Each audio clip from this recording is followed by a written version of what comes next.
देश भर में भारतीय न्याय संहिता 2023 में हुए संशोधन के बाद हिट एंड रन कानून के विरोध में बस और ट्रक ड्राइवरों की बेमियादी हड़ताल आज भी जारी है।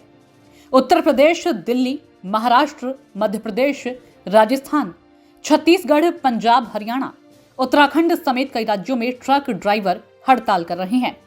देशव्यापी हड़ताल की वजह से कई स्थानों पर खाने पीने, रसोई गैस सहित जनता को दिक्कतों का सामना करना पड़ रहा है।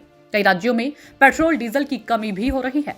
जगह जगह पेट्रोल पंपों पर लोगों की भारी भीड़ देखी जा रही है। एनसीआर सहित दिल्ली में बसों और ट्रक की कतारें लगी हुई है। यात्री परेशान हो रहे हैं, लेकिन bus driver hit and run कानून के बदले जाने की अपनी मांग पर अड़े हुए हैं और चलने को तैयार ही नहीं है। ट्रक ड्राइवरों ने देश भर में 3 दिनों की हड़ताल बुलाई है। ट्रक ड्राइवरों की इस हड़ताल का असर आम आदमी की जेब पर पड़ सकता है। हड़ताल की वजह से खाद्यान्न, दवाइयां और रसोई गैस जैसी आवश्यक वस्तुओं की किल्लत हो सकती है। उधर मध्य प्रदेश के परिवहन मंत्री उदय प्रताप सिंह ने हिट एंड रन कानून के विरोध में बस और ट्रक ड्राइवरों की बेमियादी हड़ताल पर कहा कि कोई भी कानून दोषी अपराधी के लिए बनता है। इस एक्ट में कहा है कि अगर दुर्भाग्य से दुर्घटना होती भी है तो सजा होगी ही। हिट एंड रन में आप दुर्घटना करके भाग जाते हैं, यातना देकर चले जाते हैं, उन परिस्थितियों में आप दोषी हैं। सड़क पर दुर्घटना का अंदेशा हमेशा रहता है।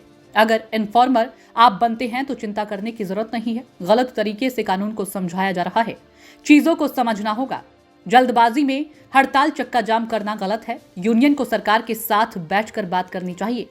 हिट एंड रन मामले को आईपीसी की धारा 279 यानी लापरवाही से वाहन चलाना, 304 यानी लापरवाही के कारण मौत और 338 यानी जान जोखिम में डालने के तहत केस दर्ज किया जाता है। इसमें 2 साल की सजा का प्रावधान है। विशेष केस में आईपीसी की धारा 302 भी जोड़ दी जाती है। लेकिन भारतीय न्याय संहिता 2023 में हुए संशोधन के बाद सेक्शन 104 की उपधारा 2 के तहत हिट एंड रन की घटना के बाद अगर कोई आरोपी घटना स्थल से भाग जाता है तो पुलिस या मजिस्ट्रेट को सूचित नहीं करता है तो उसे जुर्माना और 10 साल तक की सजा भुगतनी होगी। हड़ताली संगठन का आरोप है कि सरकार ने कानून में संशोधन से पहले स्टेक होल्डर्स से सुझाव नहीं लिए गए। प्रस्तावित कानून में कई खामियां हैं। All India motor transport Congress के अध्यक्ष अमृतलाल मदान ने बताया कि देश भर में पहले से ही 25.30% ड्राइवरों की कमी है और तरह के कानून से ड्राइवरों की और कमी बढ़ेगी। All India motor transport Congress ने कहा कि ड्राइवरों की परेशानी की तरफ सरकार का ध्यान ही नहीं है।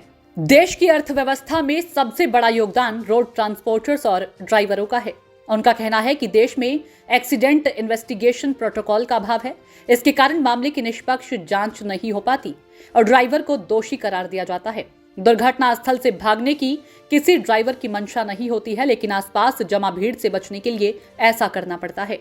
भारतीय न्याय संहिता 2023 में हुए संशोधन के बाद हिट एंड रन के मामलों में दोषी ड्राइवर पर 7 लाख रुपए तक का जुर्माना और 10 साल तक कैद का प्रावधान है। इस संशोधन का all India motor transport Congress ने कहा कि यह नियम आने के बाद भारी वाहन चालक अपनी नौकरियां छोड़ रहे हैं। नए प्रावधानों से सरकार परिवहन उद्योग को खतरे में डाल रही है। हड़ताल का आम आदमी पर सीधा असर देखने को मिलेगा। ट्रकों की हड़ताल होने से दूध, सब्जी और फलों की सप्लाई नहीं होगी और कीमतों पर इसका सीधा असर देखने को मिलेगा। सत्ता की परख के लिए अवधेश कुमार सिंह की रिपोर्ट।